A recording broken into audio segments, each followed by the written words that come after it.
70 సంవత్సరాల చరిత్ర ఉన్న పార్టీ.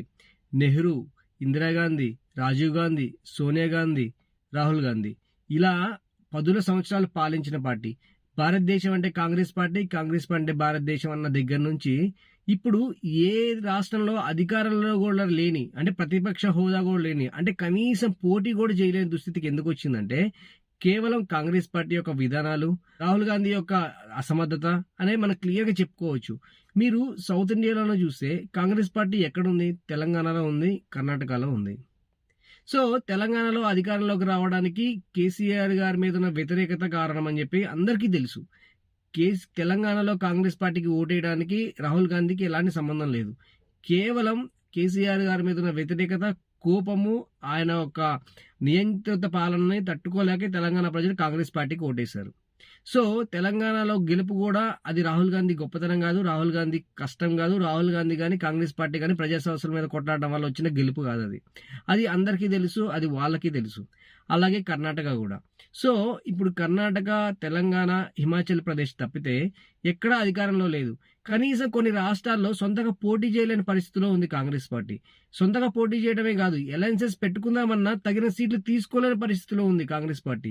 ఎందుకింత దారుణం ఉంది? పశ్చిమ బెంగాల్ అవ్వచ్చు, ఆంధ్రప్రదేశ్ అవ్వచ్చు, బీహార్ అవ్వచ్చు, యూపీ అవ్వచ్చు, ఢిల్లీ అవ్వచ్చు, ఇలాంటి రాష్ట్రాల్లో కనీసం కాంగ్రెస్ పార్టీ జెండా పట్టుకునే వాళ్ళు కూడా లేకుండా ఎందుకు పోయారు అంటే కేవలం కాంగ్రెస్ పార్టీ యొక్క విధానాలు. సెక్యులరిజం అనే పదాన్ని రాజ్యాంగంలో యాడ్ చేశారు తప్పితే వాళ్ళ పార్టీలో పెట్టుకోలేకపోయారు. ఛాన్స్ దొరికిన ప్రతిసారి రాహుల్ గాంధీ అవ్వచ్చు, కాంగ్రెస్ పార్టీ నాయకులు అవ్వచ్చు, హిందూ దేవుళ్ళని కానీ, హిందూ దేవతలను కానీ, హిందూ మతాన్ని కానీ కించపరుస్తూనే వస్తున్నారు. వీళ్ళు హిందువుల్ని, హిందూ మతాన్ని ఎంత కించపరిచినా, ముస్లిమ్స్ని ఎంత నెత్తిన పెట్టుకున్నా వాళ్ళు కూడా వీళ్ళకి ఓటేయరు. ఎందుకంటే ముస్లిం అనే వాళ్ళు వాళ్ళ మతానికే ఎక్కువ ప్రయారిటీ ఇస్తారు. ఎక్కడైతే ముస్లిం వ్యక్తి పోటీ చేస్తారో అక్కడ ఆ పార్టీనే గెలిపించుకుంటారు.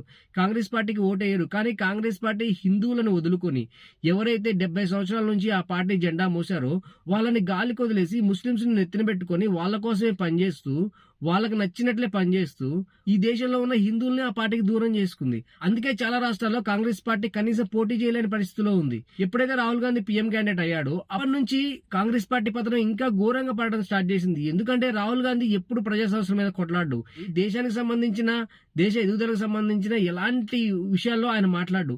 ఆయన ఎప్పుడు మాట్లాడేది ఓట్ చోరీ అని చెప్పేసి బీహార్లో ఓట్ చోరీ యాత్ర చేస్తే కనీసం అక్కడ ఒక్క సీటు కూడా గెలవలేని పరిస్థితిలో కాంగ్రెస్ పార్టీ ఉంది. ఎందుకంటే కాంగ్రెస్ పార్టీని కానీ రాహుల్ గాంధీ కానీ జనం నమ్మడం మానేశారు. కులాలతో విడగొట్టాలని చూస్తున్నారు. ఇప్పుడు ఎస్సీ ఎస్టీలని, బీసీలని, ఓసీలని ఇలా అందరినీ విడగొట్టి కులాల వైజ్ డివైడ్ చేసి ఓట్లు దండుకునే ప్రయత్నం చేశారు. కానీ దేశ ప్రజలు నమ్మడం మానేశారు. బీహార్లో అయితే చెప్పు తీసుకొని కొట్టినట్టే అయింది కాంగ్రెస్ పార్టీ పని. ఎందుకంటే అక్కడ అధికారంలోకి వస్తారు అనుకున్న తేజస్వి యాదవ్ కూడా రాహుల్ గాంధీ అసమర్థత వల్ల గెలవలేకపోయాడు. కేవలం ఆ పార్టీ 45 సీట్లకే పరిమితం అవ్వాల్సిన దుస్థితికి వచ్చింది. కాంగ్రెస్ పార్టీ అయితే ఒక్క సీటే గెలిచింది. ఎందుకు అంటే కనీసం సీట్లు కూడా కేటాయించుకోలేని పరిస్థితిలో రాహుల్ గాంధీ కానీ ఆ పార్టీ కానీ ఉంది. ఎప్పుడైతే లీడర్షిప్ స్ట్రాంగ్ గా, స్ట్రిక్ట్ గా, డిసిప్లైన్ గా ఉండదో ఆ పార్టీ ఇలానే విచ్చలవిడిగా అయిపోతుంది. ఆ పార్టీలో యంగ్స్టర్స్ కి ప్లేస్ ఉండదు. ఎంతో మంది యువకులు, ఉత్సాహవంతులు, చాలా రాజకీయ జ్ఞానం ఉన్న వాళ్ళు, మంచి మంచి చదువుకున్న నాయకులందరూ ఆ పార్టీని వీడి బీజేపీలో జాయిన్ అయ్యారు. ప్రతి స్టేట్ లో బీజేపీకి యంగ్ లీడర్స్ ఉంటారు. వాళ్ళు చాలా బాగా స్ట్రాంగ్ గా కొట్లాడతారు. కానీ కాంగ్రెస్ పార్టీ అలా యంగ్ లీడర్స్ ని ఎంకరేజ్ చేయదు. కాంగ్రెస్ పార్టీ ప్రెసిడెంట్ ఎవరు? కాంగ్రెస్ పార్టీ ప్రెసిడెంట్ కనీసం కూర్చొని లెగలేని పరిస్థితిలో ఉంటాడు. కానీ ఆయన ఈ దేశ కాంగ్రెస్ పార్టీని నడిపించే ప్రెసిడెంట్ పదవిలో ఉంటాడు. సో కాంగ్రెస్ పార్టీ రాహుల్ గాంధీ గారి నాయకత్వంలో ఇంకా దిగజారిపోవడమే తప్పితే గెలిచే పరిస్థితి ఉండదు. మీరు మొన్న ఎలక్షన్స్ లో కాంగ్రెస్ పార్టీ 99 సీట్లు వచ్చినాయని చెప్పేసి చాలా హ్యాపీగా ఫీల్ అయింది కాంగ్రెస్ పార్టీ, రాహుల్ గాంధీ ఎదుగుగలరని. ఆ తర్వాత వచ్చి హర్యానా అవ్వచ్చు, ఢిల్లీ అవ్వచ్చు, బీహార్ అవ్వచ్చు, ఎలక్షన్స్ లో కాంగ్రెస్ పార్టీ ఎంత వరస్ట్ పర్ఫార్మెన్స్ చూపించిందో అందరికీ తెలుసు. छोटे से बच्चे आ रहे हैं, मेरे पास आ रहे हैं और मेरे कान में कह रहे हैं, वोट चोर, गद्दी छोड़ो। देश का प्रधानमंत्री कौन है जानते? मोदी जी। मोदी जी। राहुल गांधी को जानते हैं? खड़ा।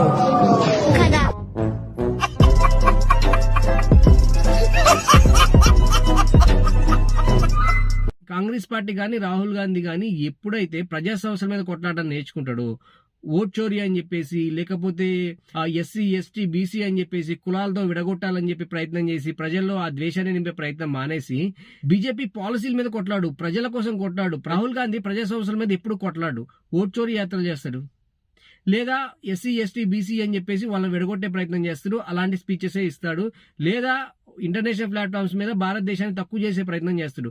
ఇవన్నీ ప్రజలకు నచ్చవు కదా. రాహుల్ గాంధీ కానీ కాంగ్రెస్ పార్టీ కానీ గెలవాలి అంటే మోడీ మీద ఉన్న ద్వేషము, హిందువుల మీద ఉన్న ద్వేషము, భారతదేశం మీద ఉన్న దేశాన్ని విడిచి ప్రజా సమస్యల మీద గ్రౌండ్ లెవెల్లో కొట్లాడితే పార్టీ గెలిచే స్థాయికి వస్తుంది. అంతే తప్పితే ఇంకా రాహుల్ గాంధీ నేను తోపు తురుము అనుకో అని చెప్పేసి భుజాలు ఎగరేసుకొని తిరిగితే, ఇప్పుడు కనీసం కొన్ని రాష్ట్రాల్లో అధికారంలో ఉన్నారు, ప్రతిపక్షంలో ఉన్నారు, అవి కూడా లేకుండా పోయే రోజులు చాలా దగ్గరలోనే ఉన్నాయి రాహుల్ గాంధీ నాయకత్వంలో.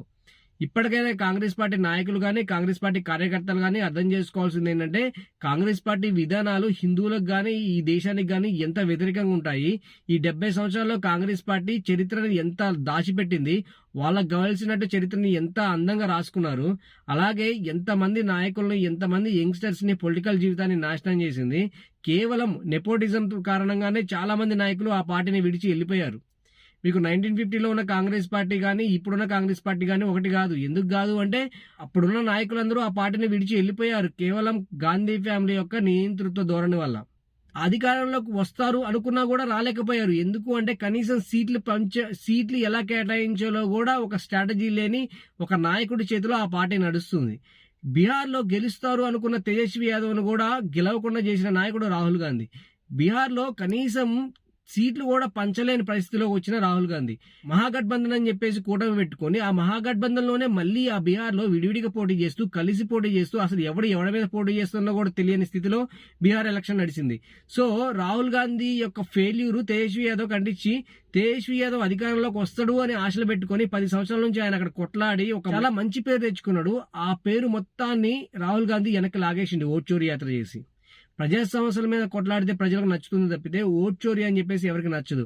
ఒకసారి ఓట్ చోరీ అంటాడు, ఒకసారి ఈవీఎం హ్యాక్ చేశారు అంటారు. అరే ఈవీఎం హ్యాక్ చేస్తే ఓట్ చోరీ చేయాల్సిన అవసరం ఏముంది? ఓట్ చోరీ చేస్తే ఈవీఎం హ్యాక్ చేయాల్సిన అవసరం ఏముంది? అసలు ఆయన ఏం మాట్లాడుతున్నాడో ఆయనకే తెలియని పరిస్థితిలో రాహుల్ గాంధీ ఉంటాడు. ఆయన స్పీచెస్ ఈ రాసేవాళ్ళు కూడా ఏం రాస్తారు, ఆయన ఏం చెప్తాడు, అసలు కనీసం గ్రౌండ్ వర్క్ కూడా చెయ్యని ఒక స్ట్రీట్ లీడర్ ఎలా అయితే స్పీచెస్ ఇస్తాడో అలా ఉంటాయి రాహుల్ గాంధీ స్పీచెస్. అతన్ని ప్రధానమంత్రి క్యాండిడేట్ గా ఎవరు ఒప్పుకుంటారు? ఈ దేశంలో ఉన్న చాలా మంది యువకులు కానీ చదువుకున్న వాళ్ళు కానీ కావాల్సింది ఏంటంటే ఒక ఐడియాలజీ కావాలి. ఈ దేశం ఎలా ముందుకెళ్ళాలి, ఈ దేశంలో ఉన్న అన్ఎంప్లాయ్మెంట్ కానీ పావర్టీ కానీ ఎలా బయటపడాలి, ఈ దేశాన్ని ఇంకా అగ్రస్థానానికి తీసుకెళ్లే ప్రయత్నం ఎలా చేయాలి అని చెప్పేసి వాటి మీద రాహుల్ గాంధీ ఏ కాడికి మాట్లాడు. ఆయన మాట్లాడేది కులం గురించి మాట్లాడాలి, మతం గురించి మాట్లాడాలి, లేకపోతే హిందుత్వాన్ని వ్యతిరేకించి మాట్లాడాలి, మోడీని తిట్టాలి. మోడీని తిట్టడంలో తప్పలేదు. గవర్నమెంట్ పాలసీస్ పెట్టుకొని మోడీని తిట్టండి, ఎవరికి ఇబ్బంది లేదు. ఎందుకంటే ఒక ప్రతిపక్ష నాయకుడిగా నీకు ఆ హక్కు ఉంది, ప్రతి పౌరుడికి ఆ హక్కు ఉంటుంది. కానీ నువ్వు ప్రజా సమస్యల మీద ఎప్పుడు పార్లమెంట్ లో కొట్లాడలేదు. పార్లమెంట్ టైం వేస్ట్ చేసేది ఎవరు అంటే రాహుల్ గాంధీ అని చెప్పేసి చిన్నపిల్లోడైనా చెప్తారు. ఎందుకు వేస్ట్ చేస్తావు అంటే, ఎందుకు అవసరం లేని విషయాల గురించి వెయిట్ చేస్తావు. ప్రజా సమస్యల మీద నువ్వు పార్లమెంట్ లో మాట్లాడింది ఒక్కటి కూడా రాదు యూట్యూబ్ లో. ఎందుకు అంటే నువ్వు ఆ ప్రజా సమస్యల మీద కనీసం అవగాహన ఉండదు రాహుల్ గాంధీకి.